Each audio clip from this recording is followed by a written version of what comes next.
Procrastinação. Sabe, aquele hábito que parece que pega quase todo mundo. Mas e se não for só preguiça ou falta de organização? Hoje a gente vai mergulhar fundo na psicologia por trás do porquê adiamos as coisas, olhando o que as pesquisas mais recentes têm a dizer. Ok, vamos lá. Quem é que nunca se pegou naquela situação de ter que fazer algo super importante e, de repente, limpar a cozinha inteira parece a melhor ideia do mundo? É um clássico, né? Essa mania de deixar para depois é uma experiência que, vamos combinar, é praticamente universal. E olha, não é pouca coisa não. As pesquisas mostram um número bem expressivo. Cerca de 20% dos adultos se consideram procrastinadores crônicos. Para ter uma ideia, isso é 1 a cada 5 pessoas. E para esse pessoal, adiar as coisas não é algo que acontece de vez em quando. É um padrão de comportamento que chega a causar um sofrimento de verdade. E é aqui que a gente chega num ponto fundamental. A maioria das pessoas pensa que procrastinar é simplesmente ser preguiçoso. Mas olha, a ciência tem uma visão bem diferente. O que os estudos apontam é para algo chamado falha na autorregulação. Para a gente entender bem o que é isso, vamos dar uma olhada na definição. Procrastinar é o ato de adiar uma tarefa de forma voluntária, sem necessidade, mesmo sabendo que isso vai trazer consequências ruins lá na frente. E a palavra mais importante aqui é voluntário. Ou seja, é uma escolha. E isso é super importante de entender. Os psicólogos deixam claro, não se trata de uma falha de caráter, de um defeito moral. É visto como uma falha autorregulatória. Em outras palavras, é uma dificuldade em gerenciar os próprios comportamentos e impulsos quando a gente se depara com uma tarefa. Tá, então, se não é preguiça, qual é o motivo de verdade? A resposta, no fundo, tem a ver com uma busca por bem-estar. Uma tentativa de se sentir bem, nem que seja só por um instante. Vamos entender como é que isso funciona? O ciclo é mais ou menos assim. Primeiro a gente se depara com uma tarefa que é chata, difícil ou simplesmente desagradável. Só de pensar nela já vem emoções ruins, né? Estresse, ansiedade, tédio. E aí, para fugir desse sentimento ruim, o que a gente faz? Procrastina. O resultado? Um alívio imediato no humor.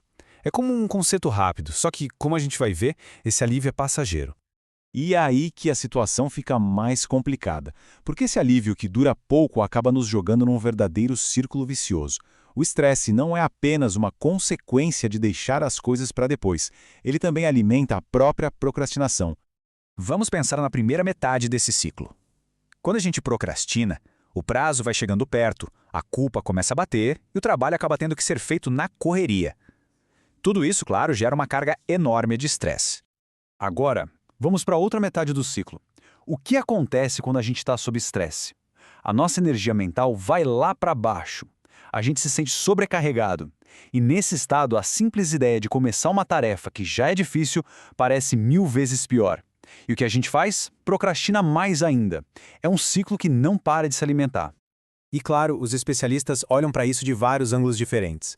A abordagem comportamental, por exemplo, diz que a gente procrastina porque o alívio imediato funciona como uma recompensa, já a cognitiva foca em como a gente protege a nossa autoestima. Se a gente adia, dá para culpar a falta de tempo pelo fracasso e não a falta de capacidade, né?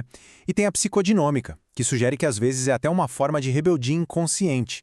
Enfim, tudo isso só mostra que o buraco é bem mais embaixo.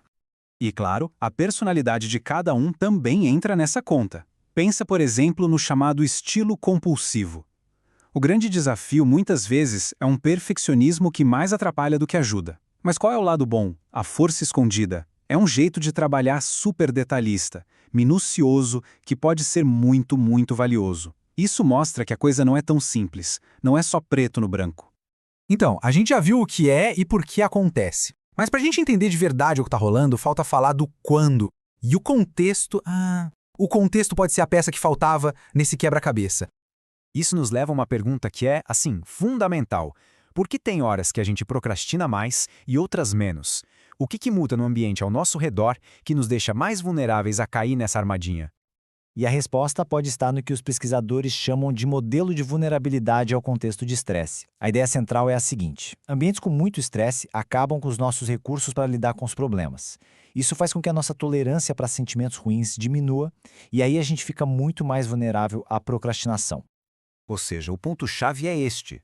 Quando os nossos recursos mentais e emocionais estão no fim, por causa de todo o estresse que vem de fora, Procrastinar vira uma espécie de estratégia de sobrevivência de baixo custo. É o caminho mais fácil naquele momento para não ter que lidar com mais um sentimento difícil em cima de tudo que já está pesando. Certo. E o que a gente faz com toda essa informação? Bem, a proposta aqui é mudar a nossa perspectiva. E se a gente parasse de ver a procrastinação como uma falha e começasse a ver como um sinal? Isso muda tudo de figura. Porque em vez de ficar se culpando, dá para começar a enxergar a procrastinação como uma resposta até que racional para uma situação que é simplesmente esmagadora. Não é uma questão de ser fraco, é uma questão de estar com os recursos esgotados por causa do contexto em que se está. Tem uma frase famosa na psicologia que diz que a capacidade de amar e de trabalhar são as pedras angulares da saúde mental. Isso só ressalta o quanto a nossa habilidade de sermos eficazes no que fazemos é algo fundamental para o nosso bem-estar como um todo. E quando essa habilidade fica comprometida, é um sinal de alerta importante. E para a gente fechar, fica aqui uma reflexão. E se a procrastinação não for um defeito que a gente precisa consertar a todo custo, mas sim um sinal que a gente precisa aprender a ler? Um sinal de que talvez o problema não seja a tarefa que a gente está evitando, mas sim o estresse na nossa vida que precisa ser olhado com mais cuidado. Pensa assim, o que será que isso mudaria? Gostou do tema? Eles são escolhidos com cuidado e com fontes fortes para auxiliar na nossa atualização. Quer algum tema em específico? Coloque nos comentários. Até a próxima! Ah, e não esquece de se inscrever no canal, curtir e compartilhar.